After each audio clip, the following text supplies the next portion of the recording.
What did I do? Okay, got it. I got it. Who's got that clicker? Okay. I thought you were going to presentation. I thought so too. She walked up again and She backed out. I know. I was just getting popcorn. You told me just to come. So I'll just go through I've got a time capsule that I want to do up, just basically going back from when we first started doing the meetups up till now. And it's kind of interesting because it's a lot has happened in those 10 years, basically. It's been 10 years now since we started doing meetups. That's it, just over. 2015. We were doing them, actually I still have videos of when the store was down the middle and we were doing them over on that side. And we had, we were crowded, and then shortly thereafter we decided to do the renovation and opened it up, and yeah, so it's pretty wild. When was it when it first started with just you and Wayne and Herman? Oh, God. Like Wayne 2 and years I prior was to that, it was, I figured it to be around 12 years now.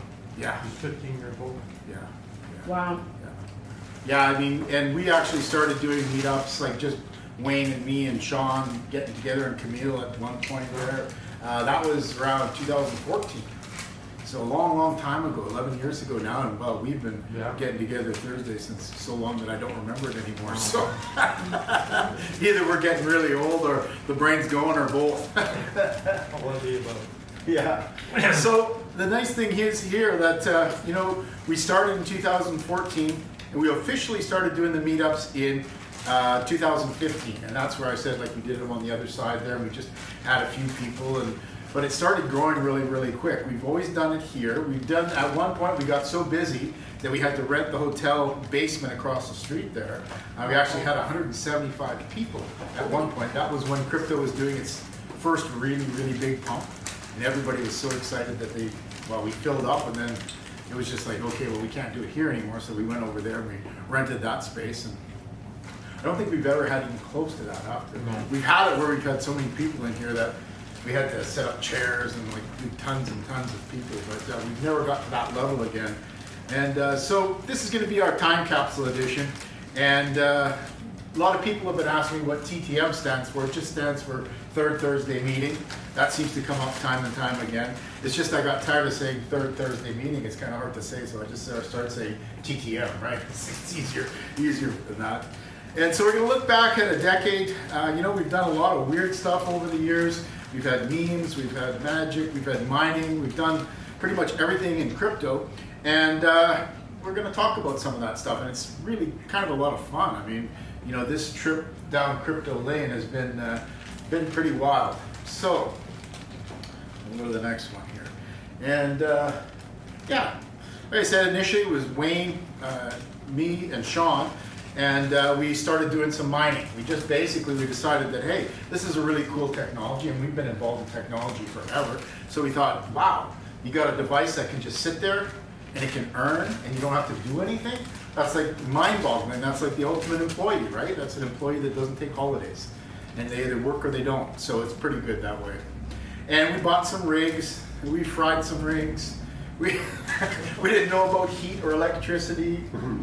Yeah. The first one? The very first one. This one was really cool. It's still, I think, the coolest one we ever did, because it's got so many processors on it. That was our first really big investment into mining. And they replaced the whole thing when the upgrade came. Yeah. This is one of the replacement ones. Yeah, they replaced the whole thing. I don't know how they did that. It's probably why they went broke. Who did that? That was Prisma. And in the day, it doesn't sound like much now, but in the day, I just knocked off a chip. I don't think it matter much. I've knocked off all my pretty much.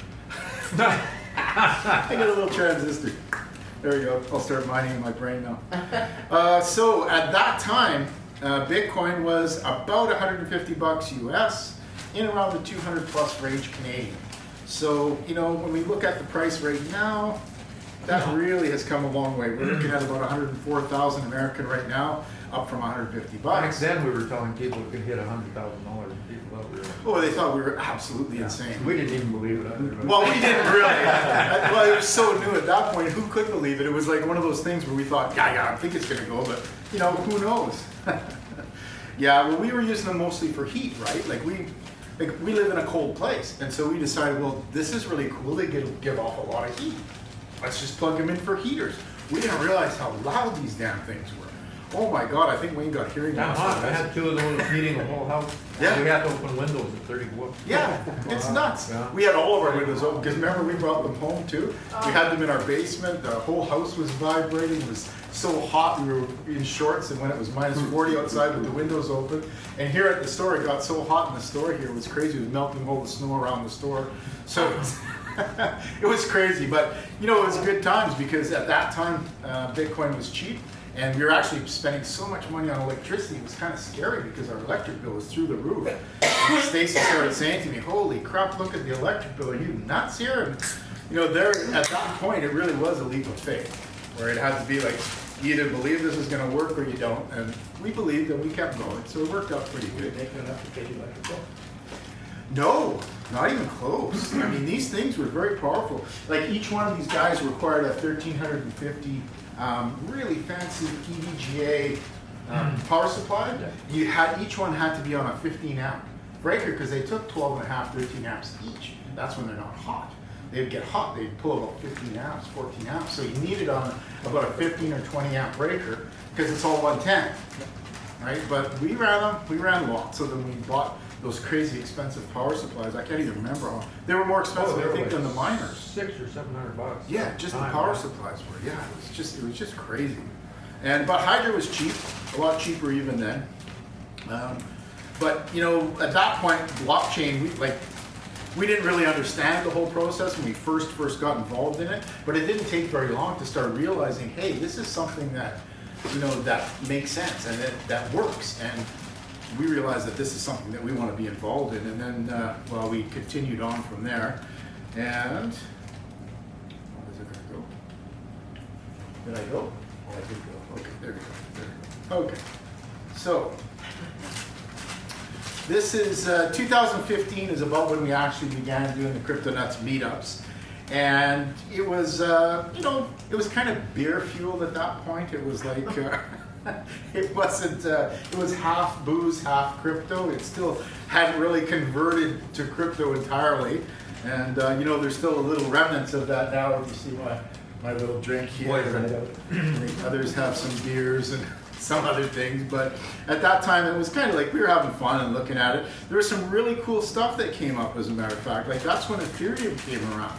And I remember some of you guys got in on the initial offering of that. 200 of them. 200 of them. Oh my lord. I was annoyed because you couldn't buy a freaking video card anywhere. No, Yeah. no, you couldn't, because you were mining Ethereum in those days, right? And so at that time, now we're around, Bitcoin is now around $300 US, in around like 450, 500 Canadian. Now it's $103,000 US. And ETH, when it launched, was about 75 cents. And right now, ETH, and that's in US dollars, right now ETH is $2,500 US. So from 75 cents, if you kept all 200 of those, it costs you roughly what, about, I don't know, a few $100s, not a lot of money. Now you would have, well, what would that be? Lots. You'd have lots. Unless someone does the math, I can't do that in my head. $500,000. So I think, you know, proof is in the pudding. If you just hang on to this stuff for a long, long time, if you're involved in the industry and you acquire crypto, you're going to do well. It's just time really is the thing that makes this all work. And I think we got some of the numbers down here. So 75 cents USD, about $1 Canadian when it came out. And right now, it's about 3,500. So that's a 3,500% growth from $1 to 3,500. So how do you really do better than that? Bitcoin maybe. And of course, Vitalik became famous. Vitalik is the creator of Ethereum, and he was a really weird dude. Still is to this day. But in those days, Wearing unicorns? he wears unicorns, he dances, he does all kinds of weird stuff. But I mean, he's so rich that I guess he's now not only, he's not that young anymore, because that was like 10 years ago, so now he's in his mid-30s. It doesn't look quite as cute anymore when he does this stuff. But in the same token, you know, it's still very, very popular. One of the cool things is this over here. This is what we had when we got going with this. And I'm going to talk about this on one of the coming slides. But we had our own Nuts token, and you would scan this QR code, and then you'd be able to buy drinks. And there was another one that had some lollipops there, or things like that. And that was part of how we ran the meetups. You would pay for everything with our own token, which is the Nuts token. And that was a lot of fun. It was just so people could use the wallet. Yeah. Like, it's really hard to say, okay, this is how you send it, or this is how you receive it, when Yeah. you don't actually have it. Well, we Yeah. wanted people to experience using a token that we created that was, it was only worth something in the group. So, you know, you would get, one nut was worth 10 cents. So basically, if you have 10 nuts, you got $1. So it was 35 nuts for a beer, you know, and that's kind of how we did it. The only reason we did it is to get everybody using the blockchain and getting used to doing transactions and getting used to seeing how crypto works and how fast it is and things like that. I'd like to start going back to that at some point. I think it was pretty cool.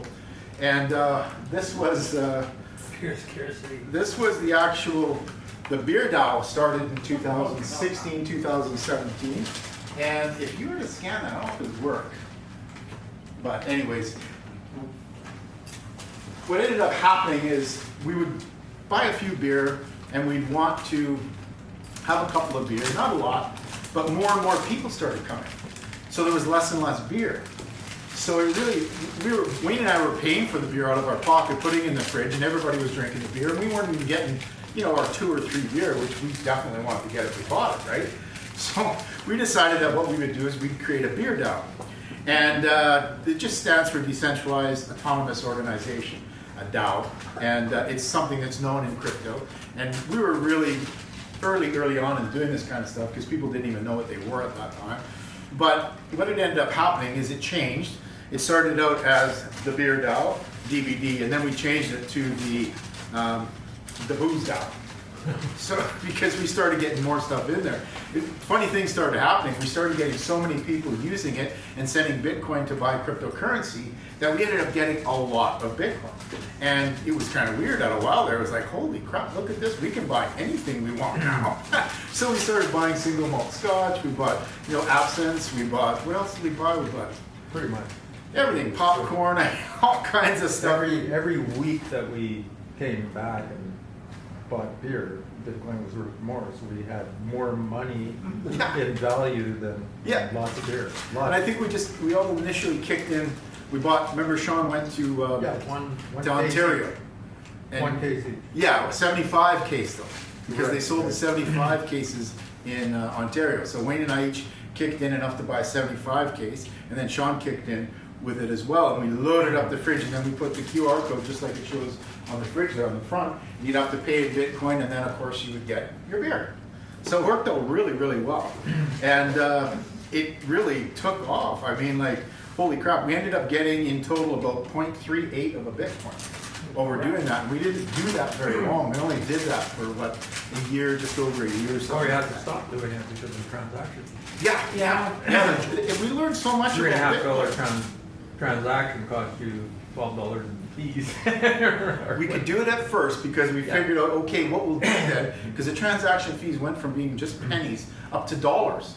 So if you're buying a $3 beer, you're not going to pay $2 or $3 for a transaction fee. It just doesn't work. It doesn't make sense. So we said, okay, well, I'll buy a round. So now if you're paying $1 and you're buying 6 beer, well, that's not so bad. So we got around that. And even cashing out was. Cashing out was tricky. Yeah, I mean, There were so many transactions that. oh, we didn't understand about transactions, right? Yeah, we didn't know this. So all these little microtransactions, Bitcoin in essence is not built for microtransactions. That's why they came up with Bitcoin on the Lightning Network.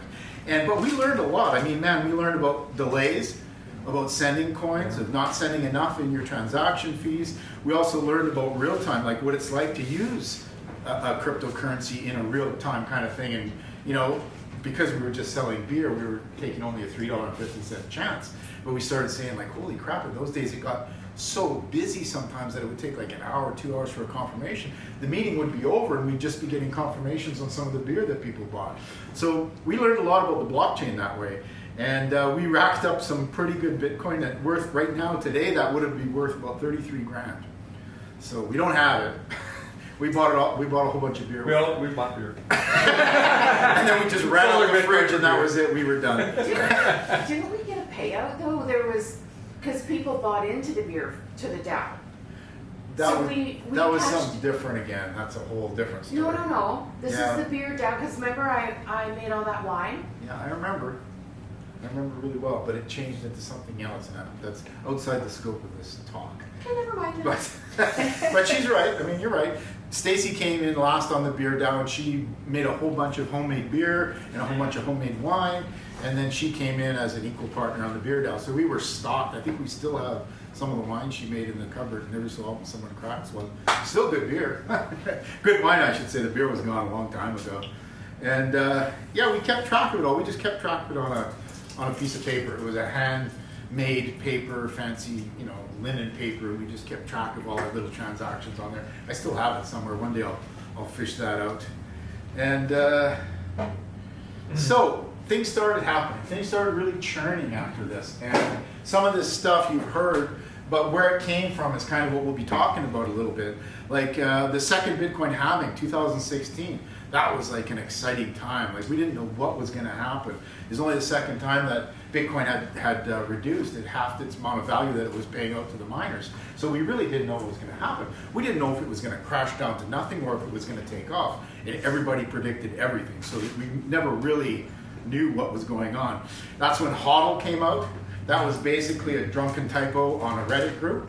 And HODL was supposed to be hold, and the guy misspelled it, and HODL stuck. And that's to this day when people say HODL, that's what it is. It's a drunken typing mistake on Reddit. That's really how that's how it originated.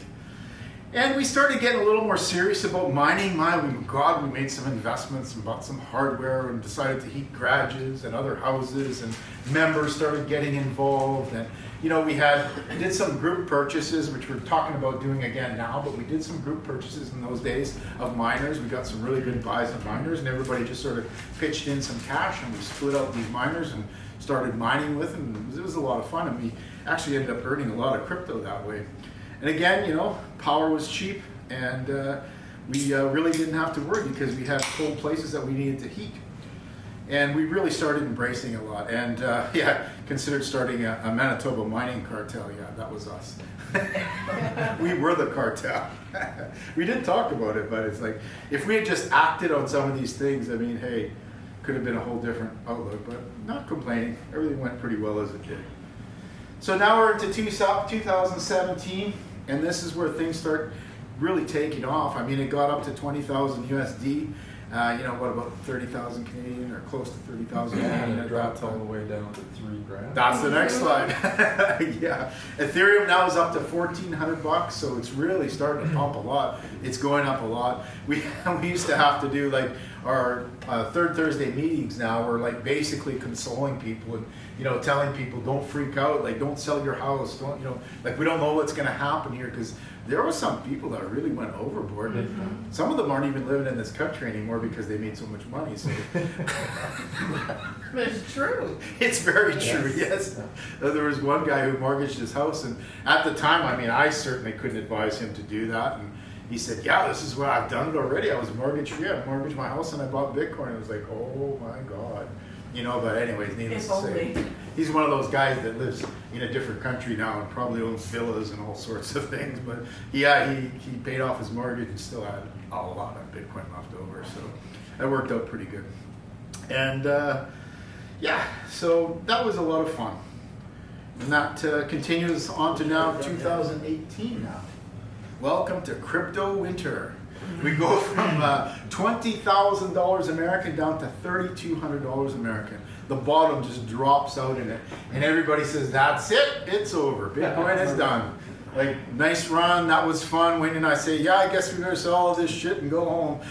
We weren't even buying it. No, God, But we you know, weren't. if I could make a comment on that, I just watched this psychologist talk to somebody saying that long-term Bitcoin owners are the calmest people I know. Oh, absolutely. Okay, because they've seen it go from 20,000 turmoil. to 3,000. We go, yeah. it'll be back. The turmoil was just, it was horrendous. So we the are turmoil. calm, apparently. But the stress at this time, when it first came out, not so, now it is, yeah, I agree. We don't even get affected. Half the time we don't look at the price. I mean, I think we were gone for 5 months almost, and I think I maybe looked at the price half a dozen times. You know? I give my posts, but that's about it. And you know, it was this kind of a scary time. We got together and we talked about all the things that could happen. Will it go back? Will it just keep going down? Like, we really didn't know what was going to happen. And we had bought a lot of crappy coins at this point too. Too many. You know, we bought a lot of crappy coins, and some of us are still holding some of these.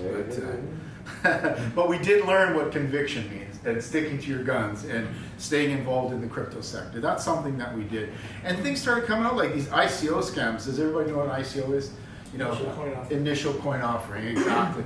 Well, coins were coming out, what, on a daily basis? Yeah. And everybody was getting so excited about them. Even a lot of the members were getting so excited about them. And even in those days, we were telling people, listen, this is a highly speculative thing here. Like, these coins are not going to be around, most of them. And mind you, we did believe in a lot more coins in those days than we do now. But most of those coins that were around and came out, most of those ICOs went broke. Most of them ended up being rug pulls where people put a whole bunch of money in and then it gets pulled out from them. And we invented the TTM Survival Whiskey Night. So that's when whiskey started coming to play. Drowned our sorrows. So it was a lot of fun. But it was a scary time nonetheless. And the next phase of that, well, DeFi started coming on. And things started really getting interesting because Ethereum, we'd always known that Ethereum was a really good blockchain and that it had tremendous potential. It's a programmable blockchain. It's kind of like an operating system for crypto, if you think about it that way. What it does is it's programmable, so anything you can program like you can on a traditional programming language, theoretically you could program on the Ethereum blockchain. So one of those things that they programmed was altcoins. Lots of altcoins, the ICOs. But another thing that they started programming was DeFi protocols, this decentralized finance. So you could transfer from one token to another token. You could put them into a special savings account and earn interest. Basically all the things that traditional finance do came out in digital finance now. And it was really an exciting time. It was like, man, people were going crazy. And a lot of these things that if you got early on, like we were involved at this time and we created our Nuts token on, that was on what, Uniswap. We ended up getting 5.7 ETH just because we were an early adopter of Uniswap. So that was kind of cool. I mean, we didn't keep it, we bought beer with it again. But you know, we got it, that was kind of cool. And the Lightning Network just starts getting tested out now. And Lightning, of course, as my last post that Bert was just asking me about a little bit, is a layer 2 solution for Bitcoin. And layer 2 solutions are basically just another blockchain that runs, if you think of Bitcoin as being here, a layer 2 solution will run here. It has its own blockchain, but then what it does is it resolves back, it writes back to the Bitcoin blockchain. So it's got all the security of the Bitcoin blockchain, but it's got the speed of its own protocols. And it was just getting going. They just started testing it, and as far as I know, I think they're still testing it, right? It's got some pretty bigger payment nodes because basically what they do is it's a little different than the way Bitcoin works, and that would be a whole different talk to talk about how Lightning works in detail. But yeah, Brock made a suggestion that maybe one of these times we can build a Bitcoin node and a Bitcoin Lightning node. Yeah, a Bitcoin Lightning node. And or a Bitcoin node too, for that matter. But a Bitcoin Lightning node would be kind of fun to play. Well, it was during the size debates, right? When they had The block size. The block size, yes. Where Yeah. that became. Yep. Yeah. And we see how well that worked. Yeah, well, Bitcoin Cash Yeah. never really did take off. Everybody said it was going to replace Bitcoin. And Bitcoin Private, and Bitcoin Gold, and Bitcoin Satoshi Vision. Bitcoin Diamond, and there's so many Bitcoins that came out. Satoshi Vision, yeah, that's what Bitcoin, yeah, Satoshi Vision. Yeah. That's Satoshi Bitcoin SV, right? Yeah. So many of them that you lose track of it after a while. And we really started becoming kind of a think tank. You know, we would get the group together and we'd talk about what's going on and how we could capitalize on this. And people started using DeFi to earn passive income and those sorts of things. And it really was interesting to be able to have a completely digital banking system because it was something that we never had. We were involved in crypto, we love crypto, but we didn't have a digital banking system to change coins around and do that. And that's what it introduced at that point. And we started reviewing white papers and going into more details and stuff like that. And you know, it was a lot of fun. And of course, bear markets were, you know, we knew what a bear market was. And we learned all this terminology from traditional trading that we had no choice but to learn. And then we're now up to 2020. And of course, COVID. Oh my God. And then, you know, 29,000 for Bitcoin. And MicroStrategy starts kicking in though. Like MicroStrategy, they really gave a big boost to cryptocurrency and specifically Bitcoin, because once they started leveraging in huge amounts of money, it's kind of stabilized the price a little bit. And then with Michael Saylor out there being the ultimate salesman that he is for Bitcoin, he really started getting the corporate interest out there. And he really, this guy still to this day, he goes and he talks to Apple, he talks to IBM, he talks to all these huge companies, and he could talk on their same level because the guy's a billionaire as well. And he's also said, I don't know if you heard this or not, but Michael Saylor has said that all of his Bitcoin, he's not ever going to give up the private keys to it. Oh, really? It dies with him. Really? Dies with him. All of his Bitcoin that he's acquired will die with him. And right now there's MicroStrategy and then there's Michael Saylor. Yeah, He's yeah. talking about his personal holdings. His personal Still. holdings in Bitcoin are over $3 billion so far. And he was not going to give it to his kids. He's not giving it to his kids. He's not giving it to anybody. He's just going to let it go. All of our Bitcoin will become just a tiny bit more valuable when Michael Saylor's gone. Yeah, kind of interesting though. And to put it on Then he corporate. changes his mind. Yeah, well, he could have already, and he didn't talk about it, right? But for a major company like that to start putting it on the books, I mean, that's huge. And that really started that catalyst that got us to where we are right now.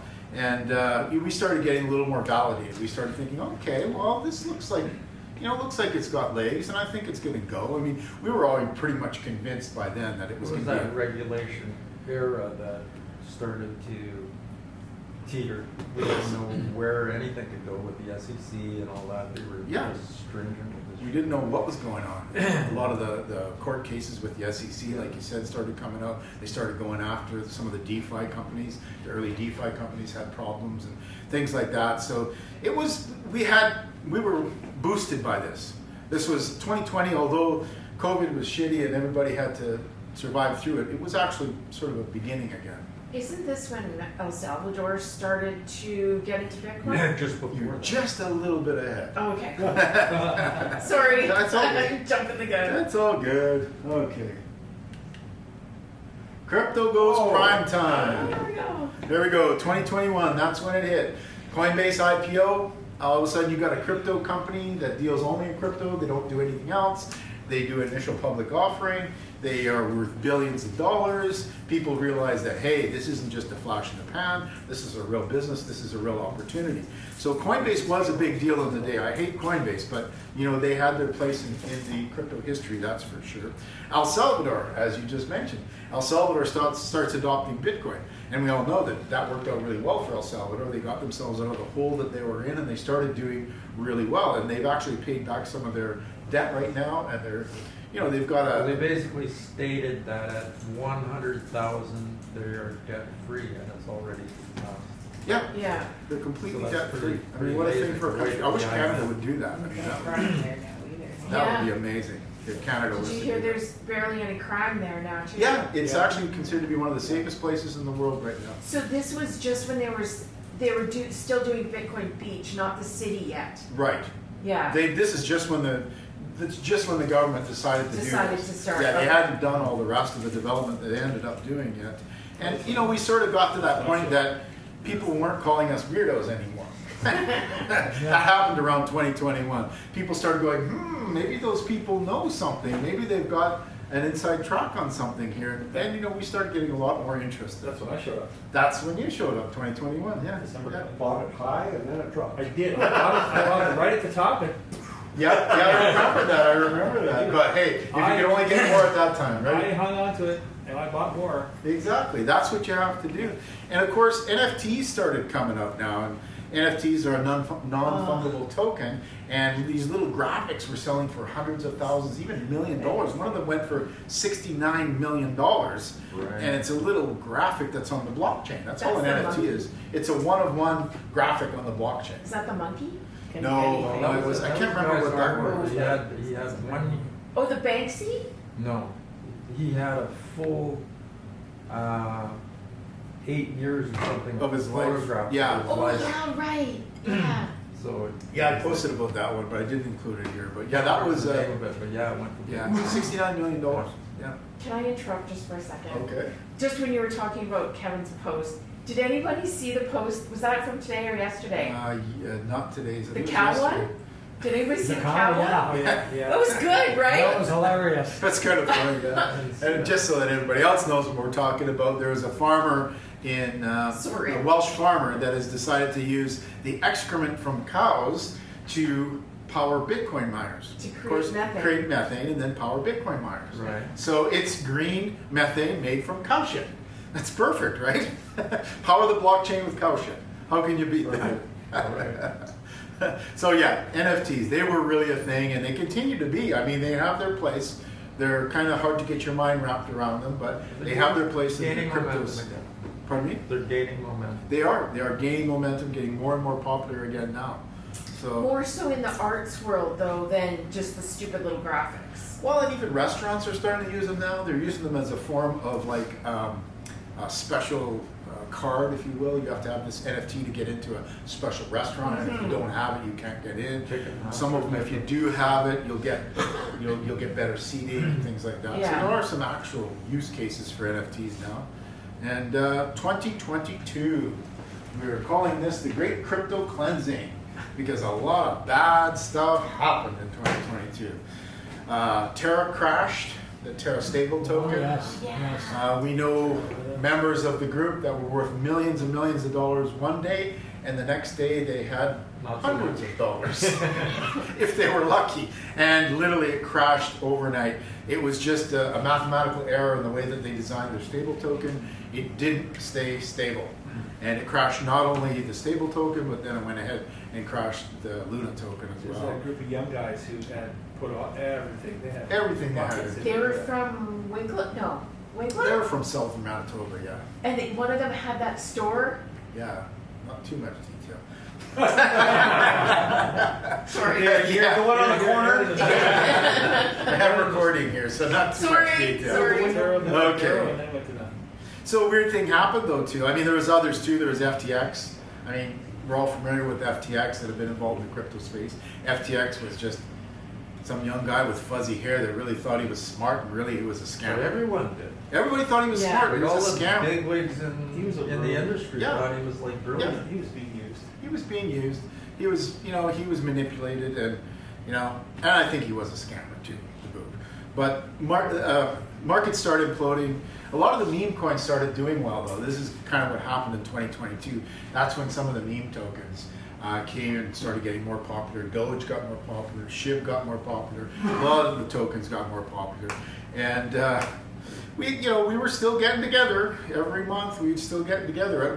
I think still at this time we were doing 2 meetings a month Yeah. for the CryptoNutz meetup, and we were busy every time.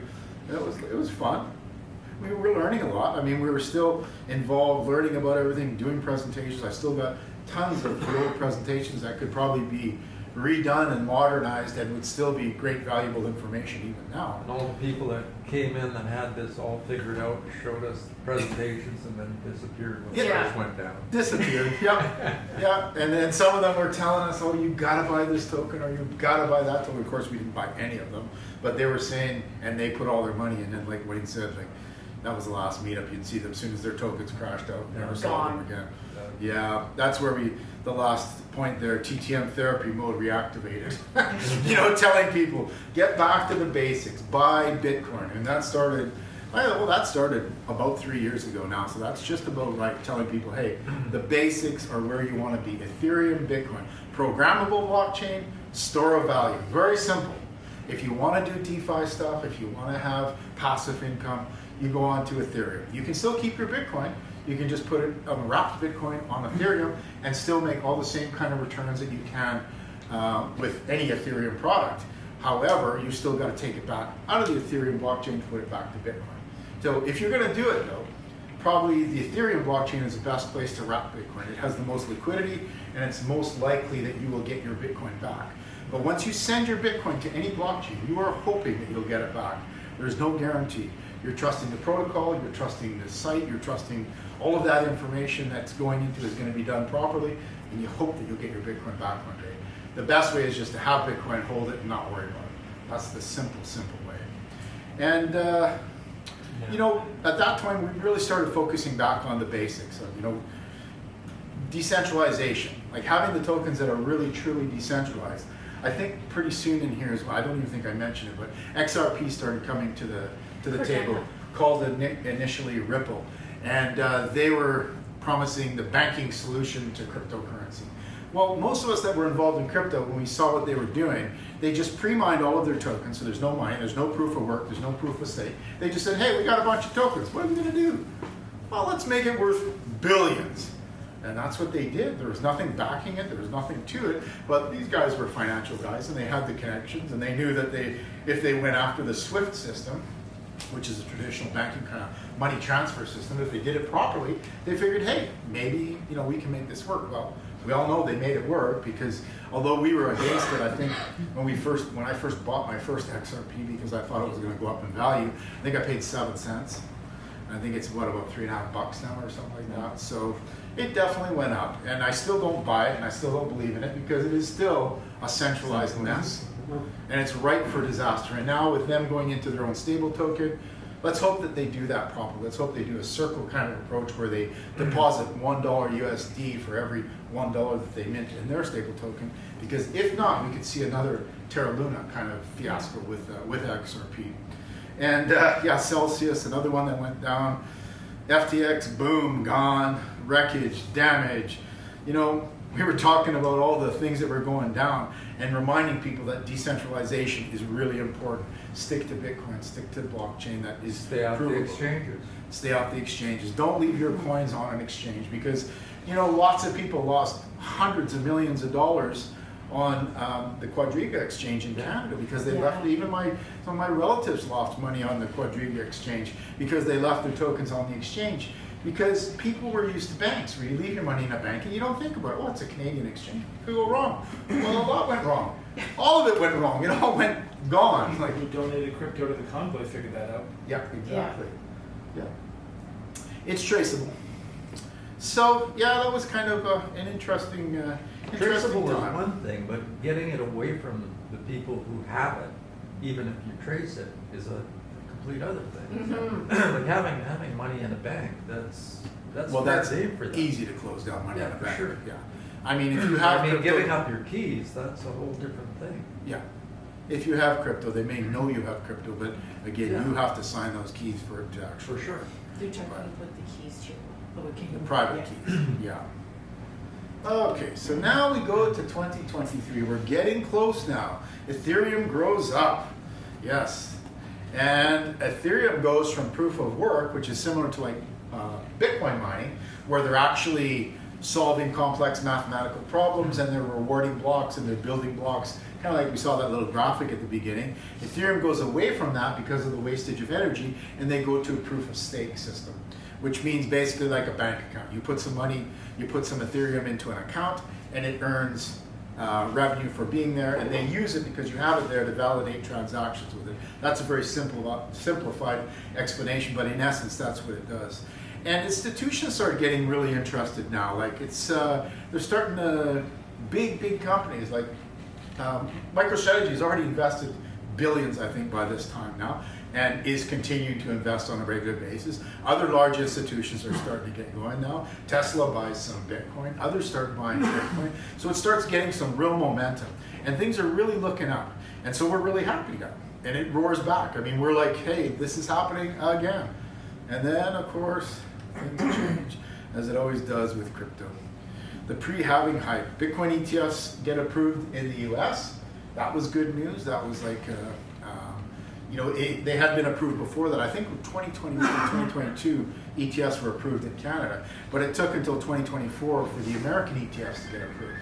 But once that got approved, then that started opening it up for a regular person that has, if you have RSPs or any kind of traditional investment, now you don't have to go out and get a wallet and keep care of it yourself. You can just buy into an ETF that onboards Bitcoin. That's what an ETF is. It's just a traditional kind of money vehicle that is into traditional systems that you can put and buy. And the ones that are true to Bitcoin are only buying and holding Bitcoin. And the market starts calming down a little bit. The whales are starting to get interested. The really large players, they're starting to leverage in now because they see the writing on the wall. They know that this is a long-term play and that it's going to be available in the future. It's not going to go away like a lot of them thought it would. It's not, all the people that Berkshire Hathaway, Warren Buffett said it's rat poisoning squared. Well, guess what? If you had just bought this with half of your money that you invested, you would have been, instead of you being only worth 180 billion, you'd be worth 500 billion or a trillion or something. Who knows? I don't know. But anyways. So yeah, and the halving came along, calm before the storm. And of course, we're still meeting, we're still talking about all this stuff. It's still happening. And then 2025, wildly optimistic. So, you know, it's back around full circle now. When Bitcoin was down to around 14, I remember when Bitcoin was $1,000, and we were saying at the time, I think, you know, gold at that time, I think was about $1,200, and you were always a gold guy. And I remember you saying to me, man, if Bitcoin ever gets to the value of gold, do you know what's going to happen here? It's going to be crazy. Well, not only did it go to the price of gold, Now it you was can buy a kilo of gold. yeah, it blew past gold. Like gold wasn't even there. It just kept going. So, you know, it gets you to that point where you start thinking, like, just like when we were saying, wow, if it ever got to 1,400. Wow, if it ever got to 100,000. Well, now we're saying, wow, if it ever got to 1 million. Because it is going to 1 million. And it's not crazy. It's just like when we were saying 100,000, everybody thought we were nuts. Well, that's gone and passed. And 100,000 American was sort of that milestone that everybody really thought would never happen. Well, it's gone and passed, and looks like it's going to go to 1 million now.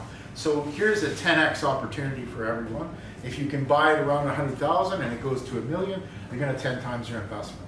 As long as you're willing to wait 3, 5, however long it takes. Again, no financial advice here ever, but the opportunity is there, and it's not going to go away. It's just going to get more and more predominant. More and more large companies are getting on. Smart contracts are becoming an everyday part of life now for a lot of corporations and a lot of people. They use these all the time now. There's the combining of AI and crypto now too as well. So a lot of the things that were really complex and that people couldn't handle on their own, AIs are starting to step in and make that very easy to do. So that makes it really good too.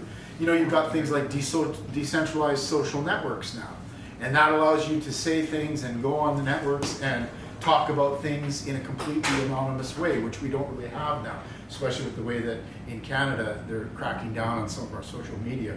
Some of you have probably already experienced that, where they don't let you see news from certain places. In November 20th, I did a post, and I basically said my bets are that Bitcoin surpasses Amazon and Google this year. So I have the chart from all of the major assets, gold being number 1, Nvidia, Apple, Microsoft, Alphabet, which is Google, Amazon, and then Bitcoin.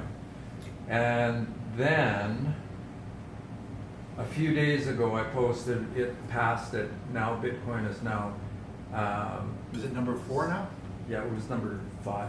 Number 5, the most valuable asset in the world. You know, I remember this story that I remember and I really like was how we were here at a meeting during the night of the American election. Yes. And we were watching Bitcoin go do this. Yeah, just go crazy. During the election, over 100,000. Yeah. While we were sitting here. Yeah, it was incredible. It was crazy. Yeah, so Bitcoin's overdone Amazon and Google now. So Bitcoin is more valuable than Amazon and Google. It's number 5 in value Yeah, of so an asset. hitting $1 million is not. It's not Well, inconceivable. this time last year, I was predicting by the end of the year, last year, Bitcoin would be 140,000. Yeah, we're on Okay. track. Yeah. So at the Christmas party this year, I said by this time next year, Bitcoin will be 400,000. Yeah, it's quite possible. So I'm sticking to that bet. It's quite 400,000 possible. by the end of the year. And we don't think that We're $1 gonna million hold is you to it. inconceivable. It's almost 30% this month Yeah. Yeah. in the last 30 days because it was 7%. Yeah, yes, absolutely. The same. Yeah. And DAOs, like our beer DAO is really advanced, right? Because now DAOs are starting to take over traditional organizations. And not even so much for the token aspect of it, but just being able to control a corporation, like where you've got people that vote on things and they want things to happen. A DAO is a perfect representation for that. And it can hold value, it can hold Bitcoin, it can hold Well, we Ethereum. all know how voting goes. Yeah, exactly. Whoever has the most recounting tokens. and recounting and recounting. Like when we were doing mining, you vote, it's instant. Yeah, And there's no instantaneous. retraction. Exactly. So it's And One public. day, we hope one And day, blockchain. Yeah. It's public. It's public. Yeah. Everybody can vote. You can't fake it. Exactly. Exactly. It's open source, public, everybody can review it, everybody can see it. You can't say, oh, you know, pencil, pen on the thing. But It's that's why they don't want it. They don't want it. It's a little too There's no control transparent. that way. Everybody can see what's going on. I think we're going to start seeing smart contracts just in everyday life now. Like you're not even going to know they're smart contracts. They're just going to be there, and you're going to interact with them, and you're going to think that oh, that's just how things work now. In the background, you're dealing with a decentralized autonomous organization that is generating smart contracts. So these are coming down. They're going to be an everyday part of life, and there's a lot of DAOs now that are going to be available, and they're going to be powered by AIs, so the investment aspect of crypto and traditional stocks is going to get much easier for the average individual. Already with AI, almost anybody can get involved in the sector and start doing their own investigating and researching and things like that. But it's going to go one step further. It's actually going to be where you're just going to have your own personalized AI. You're going to have it specialized in what you want to do, whether it's Bitcoin, Ethereum, XRP, whatever it is, and you're just going to send it out, you're going to tell it what to do, and it's going to do the work for you. It's going to come back with some kind of return or a loss. But we used to do that the day we had our own AI running in 2017. That was working really great. It was doing arbitrage between exchanges. It was buying on a low rate, selling on a high rate, making small differences, but it was doing it consistently almost all the time until it didn't.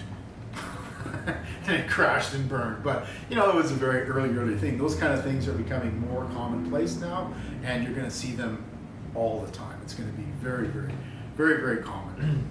I think one thing to really point across too is our traditional system cannot handle what's changing now. So AI has to run on models like cryptocurrency. It cannot run on a model that's only open 5 days a week. Oh, exactly. The stock Yeah. exchanges that are 24/7. open 5 days a week. It has to have a monetary system that Yeah. moves quickly and instantly. Yeah, like the traditional stock Autonomous. exchange, open and closing at Yeah. noon to 5, I know, like it does bankers. make Like, sense. you know, Bitcoin is 24/7, 7 days a week, and cryptocurrency So is. if anyone believes in AI, which we all have on our phones now, hitting $1 million is not even inconceivable. Walk in the park. Yeah.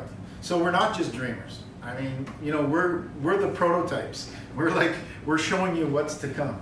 Wasn't Michael Sayers' prediction was the end of 2025 $1 million? I don't remember. I don't know. Somebody could maybe Do you look that remember? up. Yeah, it was, I'm not sure. I'm getting yearly. it was around there. 4,700. What's that? I can't remember that other lady's name, that Arc Industries. Oh, Ark Investments. Kathy. Kathy Woods. Hers is like 8 million or something in the next 5 years. Yeah, she is very aggressive. It's like really, yeah, really, she really aggressive. believes Really it's going to take aggressive. off. Yeah. Yeah. Yeah, she believes it's going to really take off. And I mean, it's not inconceivable. Like we're sitting at roughly 30% lost coins that have not moved. So we haven't got enough on the exchanges now with the halvings that taking place. We're only at 3.25 coins per 10 minutes. Oh, sorry. So as far as countries starting to get in, big organizations starting to get in, there's not enough tokens Yeah. to suffice on the exchange. And Yeah. how long until, if they're not doing it already, the big organizations just buy everything that shows up in the market? Already doing it. Yeah. It's Right awesome. now, You sell the your- amount of crypto your- being held on exchanges is at an all-time low right now. Yeah, They're buying everything. The miners aren't releasing, Miners aren't releasing, and everything the miners release, they will gobble up. for sure. The big ETFs and the big companies are gobbling up everything that comes out there, and they're trying to do it on the low down so that they don't affect the price too much. But eventually, it has to affect the price, and that's what we're starting to see now. Most people really feel that it's still being repressed, that it's going to get much higher yet. Because once we really do hit the wall where there's no more crypto left, where are they going to come to? They're going to come to all of us for our little bits of crypto. They're going to put the price up so high that you're going to think, oh my God, I hit the jackpot. And then that year that you sell your Bitcoin for however much it is, even if it's $1 million, a year later, it's probably going to be 10 million. Yeah. And that's how they're going to do it. That's how they're going to get all the extra crypto that they need. So I think- what happens when the whales own it all? And Well, where they it won't. goes to utility? Where it goes, is it dead? Is it these guys just sitting on it? We'll start working in Well, There's they situations. won't always own it going all, to be, because there's always there'll going to always be be some people- on the exchanges. There has to be. There will. And It there will has always to be be traded. people that won't sell. People that'll hold forever. There will always be people that'll just sell a tiny bit and then buy back more. There's, we've got, and the average person can affect this more than these corporations, more than Michael Saylor, because the average person worldwide, this is a worldwide phenomenon now. It's not just North America. It's all over the world, people buying Bitcoin. I think it's said now, what is it? The average is 17% of the population now owns Bitcoin. Well, what about when it gets to 50%? Well, What's going to happen then? More people own Bitcoin than gold. There you go. More people own Bitcoin than gold in the States. There you go. And that's, Not well, like it's, jewelry, but actual. yeah, Like gold, yeah. it's easier to hold than gold. You It's don't have easier to to have a hold. safe. You don't have to have a lot of things that you do. It's more secure. As the one downfall to Bitcoin and cryptocurrency in general is the complexity of it and the wallets, because people screw up a lot on wallets. It requires people to become personally responsible. Yeah, Yes. and that's a Really tough one. That's a Yeah, tough one. without that 1-800 number. Well, no, Yeah, people it's have to not learn. like that. Okay, if I'm going to have this, I have to memorize my 24-word seed. I have to sit there and commit it to memory on this thing, because if it disappears, that wallet I have to be able to recreate it. You have to understand how important that is. You can't be lazy. Yeah. For sure. You have to store it properly. And you can't get all of them. Or And you'll just be donating to the Bitcoin gods. Yeah, exactly. That's it. That's what happens there. I think too with the CBDCs, which are the government-related currencies, I have a feeling that when those come in, they're going to be making an offer you can't refuse Oh, to give yes. your Bitcoin. Transfer your Bitcoin into a CBDC. Yeah. They're probably going to be offering a premium. I think so. What a rip-off that would be. They'll probably offer. I think that's what's going to happen. Yeah, they That's will. going to be their big thing. Never. It's inevitable. Never. But what they'll probably do, and the way that they'll get it, is if they're smart, what they'll do is they'll offer you to be able to convert it tax-free. Think Sure. about that. Ah. Well, if you've got a lot and you want it on book, you want to buy an island somewhere. Do you need it on and- book? Isn't that the beauty of crypto? It doesn't need to be on book. Exactly. For you and for a lot of us, yes, but there's those individuals that want that asset out into traditional currency. And if they offered something like that, if they said, hey, bring me your Bitcoin and I'll let you have it tax-free, that doesn't cost them anything because they're just taking anyways. There's- So, and then they get all the Bitcoin and then they just make CBDs the only coin, just like when they disallowed gold in the 70s. There's going to be some guy that will happily sell me his land for Bitcoin. Oh yeah. Oh, still for sure. Not so much now, but in the future, absolutely. Yeah, not so much now. There is people use Bitcoin to buy land. It's difficult. It's very difficult to close because real estate takes a long time, right? It's USDT and USDC that's really doing those type of transactions now. Because what if you, like in the States, sometimes you have a 3-month to 6-month clearing process for your property. Well, you know what could happen to Bitcoin in 6 months? Both ways. Well, I think Who gets the profit or who takes the loss? that I think a lot of the structure has to sort of fall apart. I think like the closing cost, all the rules around real estate. Fuck that. Just do land patents between two people. Oh, that'd be ideal. When that goes in the blockchain, we can do that. Yeah, well, let's do transactions, the land transactions on the blockchain. Yeah, exactly. When that happens, we can do that. But of course, a blockchain is open to the public, and so everybody can see what you're doing. And this is, it's not private. So when you do that, that's out there for everybody to see. Convert it to XMR, put it in the mixer. And So now they say, Brock, you bought that island, man. Like, Oh. where did you get the 150 Bitcoin to buy that island? It wasn't me, it was my straw man. That's not Brock, that's a numbered company. Yeah, that's And a boat, and a Porsche, and a McLaren, all on an island. And little Is there a machine gun date? turrets everywhere. Oh, The feds when they- I'm renting the McLaren. Is there a date when the CBDCs are coming out in Canada? They're better not. Well, be. they've Never. actually postponed it, as far as Never I would know. be. I heard they Yeah, postponed they it, but it postponed didn't it. hurt here until when? I think it's postponed indefinitely right now. Oh, okay. It's not tabled, it's That's not up good. there, and even in the States, they postponed it indefinitely. Well, so- didn't they say the states? Didn't Donald Trump say it'll never happen? Yeah, And, he did, but and Mark Carnage, though, he's on a mission to destroy this country, so he'll want the CBDCs pretty quick. yeah, we'll veer away from political. Look at you, Dan. So AI, crypto, and decentralization merge. That's where everything starts coming together. AI, crypto, decentralization, blockchain. All of us are going to be experiencing this. Hopefully we're going to have a voting system that is blockchain based, so it'll be honest and instantaneous. We won't have to wait days or weeks or recounts or like one vote difference. One Anybody vote here? recounts. One vote difference in Yes. Ontario? Yeah, Liberals got that one vote. Let's Oh, I'm getting back to political again. Crap. I'm off that. But anyways, the blockchain will eliminate that. And that merge of decentralization. Hey, no politics. No politics. Hey, Okay. sorry, Lynn. Yeah, no politics. Okay. Anyway, Anyways. So, Calm down, take a deep breath. calm down, take a deep breath. We're going to have a toast. You The still toast is government. for every Ever. soul who showed up, everyone who huddled through the storms, who mined through heat waves, you know, in their living places, who believed when the world laughed at us, because that happened a lot. Yeah.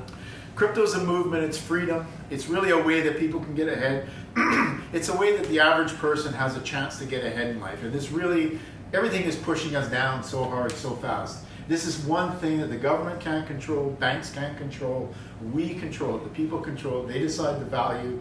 They're not making more of it, not like our countries where they're printing more and more of this fiat currency every single day and making it more and more worthless every single year. So we don't have to worry about that. And, you know, let's raise a glass if you have it. Oh, there we go. Good Canadian whiskey here, by the way. And let's toast not just to where we've been, but where we're going. And the Bitcoin Nuts toast that he created is to Bitcoin over banks, to sats over cents, to freedom over fiat. Here's a dram to freedom, slancha to crypto, and a fiery curse on fiat. cheers. Cheers. That's a good one. Nuts original. Well, that's all I got. If there's any questions, any good thing that we talked about, lots of them. Crypto nuts. I missed the part after good evening, folks. You were snoozing again. Looking at my hand. Watch that.